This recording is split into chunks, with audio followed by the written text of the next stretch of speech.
may buntag sa tanan. Mao ni ang among dagat diri sa Davao del Norte. Kung makita ninyo mga magsasaka, ang kanindot sa dagat, hamsay kayo.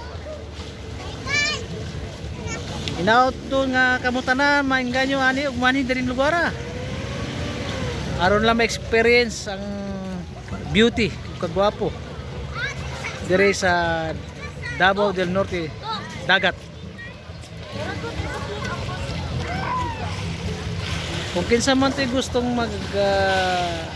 mag-relax, refreshing,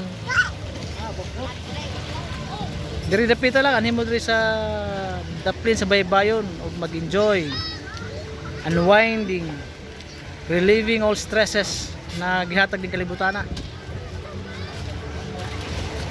Ako nga man nagharuhay sa paglantaw sa kadagatan, balik tanaw sa nakaraan kumbaga.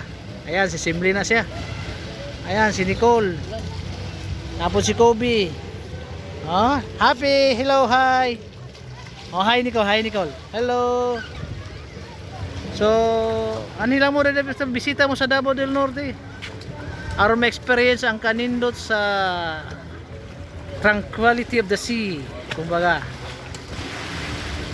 Nalapitan na, Samal area na, nalapitan na, Samal area na siya.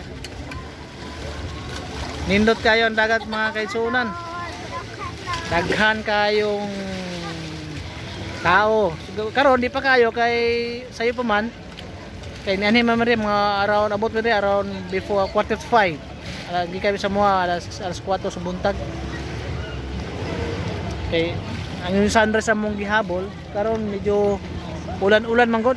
So ay tayo sunrise na experience na dapita. Anyways, we hope na sa sunod pang mga video na to na muanita sa daplin sa baybayon, makita na to ang sunrise.